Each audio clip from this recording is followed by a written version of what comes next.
돌발적인 질문도 들어갑니다. 네.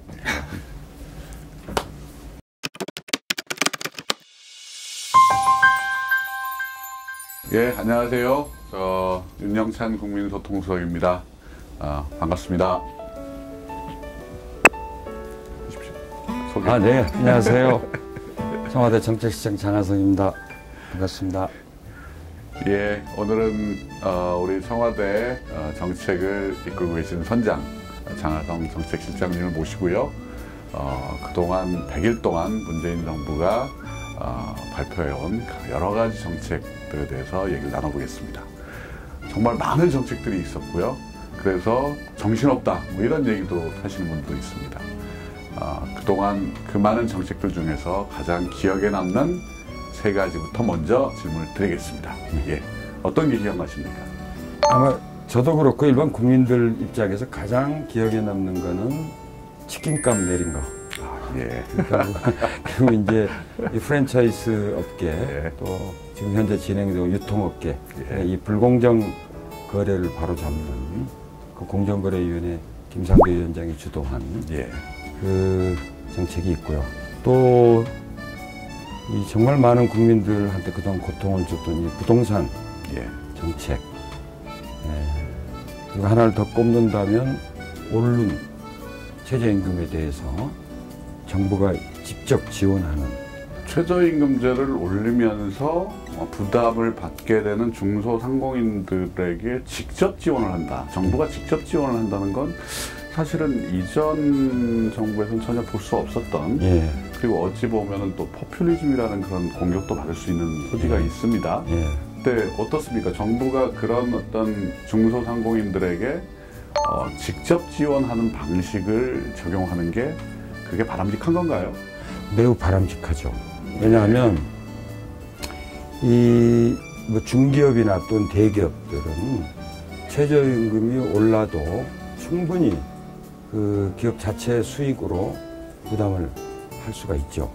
그러나 이제 이 음식업이나 또는 유통업에 계시거나 또는 작은 기업을 하는 분들은 인건비 부담으로 인해서 경영에 상당히 어려움을 가질 수 있는데, 기업들이 어려움을 가질 때 정부가 지원을 하는 제도는 그동안 수없이 많이 해온 겁니다. 우리 실장님께서 꼽으신 정책은요. 네. 지금 중에는 돈을 굉장히 많이 써야 되는 정책들이 몇 가지 또 빠져 있습니다. 네. 뭐 아동수당에 대한 부분도 있고요. 뭐 건강보험 보장성 강화 부분도 있고요. 정말 재정 대책은 제대로 돼 있는 겁니까? 당연하죠. 앞서 언급하신 건강보험 보장성 강화는 건강보험 자체로 하는 겁니다. 국민의 추가 세금으로 하는 부분은 사실 제한되어 있는 거고요.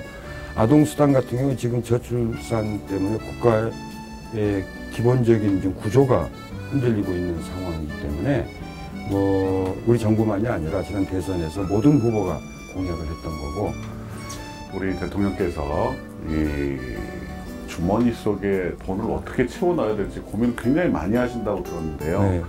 재정 지출을 구조조정을 한다라고 이야기들은 이전 정부에서 수없이 많이 했지만, 그렇죠. 사실 제대로 성공한 정부가 하나도 없었습니다. 네.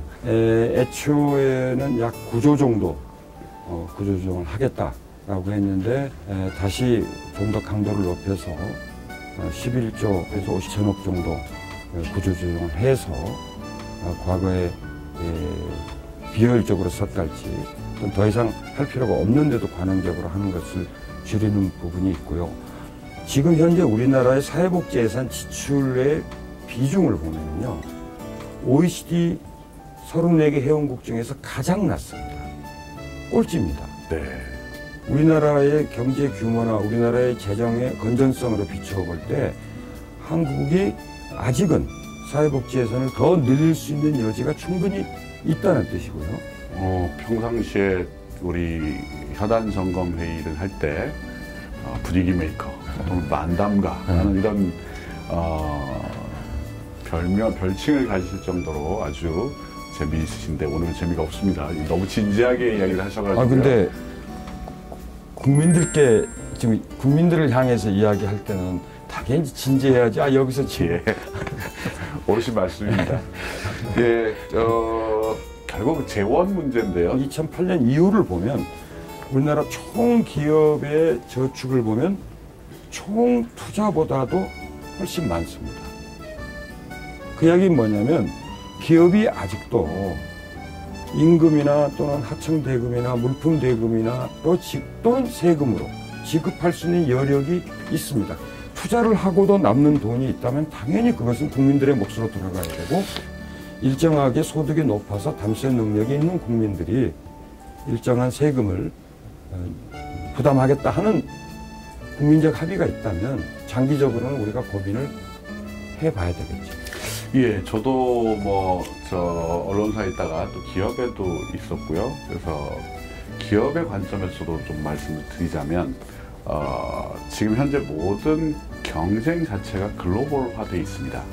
그리고 규모의 경제가 결국은 이길 수밖에 없는 구조를 가고 있습니다. 그러다 보니 항상 투자처를 찾지는 못하면서 그 리스크에 대비해서 돈은 가지고 있을 수밖에 없는 이런 구조적인 측면도 있다고 생각을 합니다. 기업들이 돈을 쌓아놓고 이 돈을 안 쓰고 있다라고 일방적으로 이야기하기에는 기업들의 고민도 사실 간과하기는 어려운 측면도 있거든요. 어떻게 생각하십니까?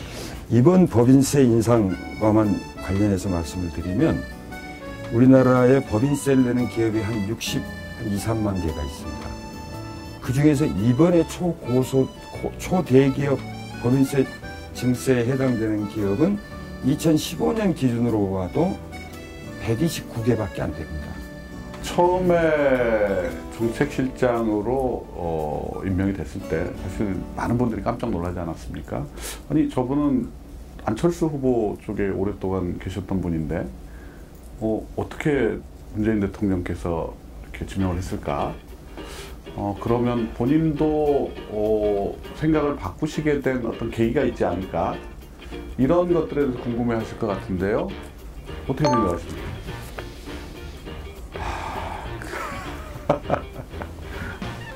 사실 저는 정치를 할 생각은 없었습니다. 지금도 없고요.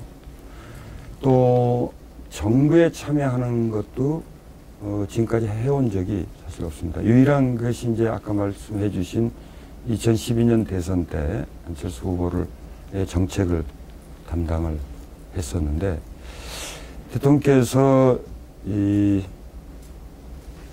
당선되시고 나서 이 인선을 하는 걸 보고 상당히 좀 충격을 받았습니다. 정말 내가 뜻이 맞고 나와 이상이 맞고 한 그런 리더가 있다면 그분을 돕겠다는 생각을 했습니다.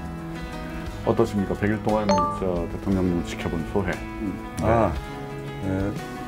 비슷한 생각과 비슷한 이상을 가지고 있고 그리고 서로 다를 때 그것을 충분히 이야기할 수 있는 좋은 보스를 만났다 그렇게 생각합니다. 예, 우리 장 실장님은 또 팔방미인이시죠. 또 하나 빼놓을 수 없는 게 장하성 펀드로 대표되는 정말 재테크 재산 공개의 주식이 굉장히 많으신데요. 어떻게 이렇게 재테크를 잘 하실 수가 있고 또 여기에 국민들이 더 알 수 있는 재테크 팁이 있다면 어떤 게 있습니까? 절대 재테크는 남에게 조언을 하는 게 아닙니다. 근데 한 가지는 제가 말씀드릴 수 있는 게 있어요. 거의 대부분의 국민들은 내가 열심히 일해서 돈을 버는다. 노동이 신성한 만큼 그 노동으로 벌어서 아껴서 모은 돈도 신성한 겁니다. 내가 열심히 일하는 만큼 내가 벌어서 모은 돈도 열심히 관리한다. 그게 재테크 원칙의 1호입니다. 그런데 대부분 사람들은 열심히 일만 하고 그렇게 번 돈을 내팽개 두는 경우가 많죠. 네, 좋은 교훈 잘 들었습니다. 그간 저서들을 통해 가지고 이제 정의로움에 대해서 굉장히 많이 강조를 하신 걸로 알고 있습니다. 그리고 이번에 국민의 나라 정의로운 대한민국이 이제 저희 문재인 정부의 슬로건이라고 할 수가 있는데요. 우리가 생각할 때 경영에는 어떤 이윤, 이익, 그다음에 기업 미라는 어떤 그 가치와 매우 가깝고 어울린다라고 생각을 하는데 갑자기 거기에 정의로움이라는 게 튀어나왔단 말이에요. 경영학을 했지만 또 경작도 함께 공부를 미국에서 했었습니다. 어떤 개인이 됐든 뭐 조직이 됐든 기업이 됐든 사회가 됐든 국가가 됐든 단순한 어떤 행위에 우리가 초점을 맞추기보다는 그 행위가 지향하는 궁극적인 목표, 더 높게는 궁극적인 가치가 뭐냐, 이걸 우리는 항상 생각을 합니다. 기업은 이윤을 극대화하기만 하면 된다는 것은 몰가치적인 표현입니다. 또 우리 사회 문화를 더 풍부하게 만드는 이런 역할을 해야지, 거꾸로 문화 파괴하고 가치를 파괴하면서 기업이 돈 버는 것은 그것은 정당한 것이 아닌 겁니다. 우리 국보를 쓴 애덤 스미스, 자본주의 아버지라고 이야기하는 애덤 스미스는 개인이 가지고 있는 이기심, 영리추구라는 의미겠죠. 그 이기심이 모아졌을 때 결국 이 사회가 발전을 하고, 그리고 보이지 않는 손에 의해서 자동적으로 자연스럽게 모든 사람이 다 풍요로워질 수 있는 사회를 만들 수 있다, 이렇게 이야기를 하고 있단 말이에요. 그렇죠. 시장이 실패하지 않도록 정부가 개입하기도 해야 되고, 지난 97년 외환위기 때처럼 시장이 실패해서 온 국민이 고통을 받을 때 당연히 정부가 개입을 해야 되고, 사실은 더 중요한 것은 97년 외환위기 같은 경우도 정부가 미리 시장에 잘 개입했었다면 그런 결과가 안 왔겠죠. 네, 뭐 마지막으로 한 가지만 질문을 드릴까요? 너무 강의하듯이 이야기합니다. 아닙니다. 저는 사실은 이전에는 우리 실장님의 이런 학구적이고 교수적인 질문을 뵌 적이 없어서 항상 우리 현안 점검에 의해서 분위기를 이끌어주시는 우리 분위기 메이커로서 우리 실장을 뵀는데 진 면목을 보는 것 같습니다. 마지막 질문은 결국 우리 이런 생각을 가지신 분들이 이제 청와대 참모진으로 구성이 돼 있는데, 자, 우리는 어디를 향해서 가고 있고 우리가 지향하는 모델은 어디인지 마지막으로 한번 말씀해 주실까요? 문재인 정부가 국정 비전과 목표로 내세운 것들이 있는데, 그 비전으로 딱 한마디로 정리한 것이 국민의 나라, 정의로운 대한민국입니다. 아리스토텔레스는 각자의 말하자면 노력한, 기여한 만큼 응분의 몫을 나눠주는 것이 정의다 했습니다. 문재인 정부 앞으로 5년 동안 정말 국가 경제가 성장한 만큼 우리 국민들의 삶도 함께 나아지는 정의로운 경제, 정의로운 사회, 그래서 그것이 우리 촛불로 국민들이 우리에게 정권을 맡겨준 것에 대해 보답하는 것이다, 저는 그렇게 생각합니다. 네, 정의로운 경제, 국민이 잘 사는 경제, 우리 이렇게 정의해도 되겠죠? 네. 예, 우리 장하성 실장님 모시고 오늘 인터뷰 진지하게 진행을 해봤습니다. 네, 감사합니다. 인사하세요. 너무 재미없게 했죠. 이거 완전히 무슨 강의하듯이 하고 하나도 재미없는 것 같아요. 예, 아닙니다. 우리 장 실장님의 아주 정말 다른 면모를 한번 보실 것 같아요. 내가 좀 너무 진지하게 했나? 다시 합시다. 우리 중계 한 번씩 나와주시면 돼요. 아니 만담 무드로. 보너스 찍어야 되는데. 만담 모드는 별도로 후기로 해가지고 하나 찍어줘. 네. 만담 모드는. 고생하셨습니다. 예, 고맙습니다.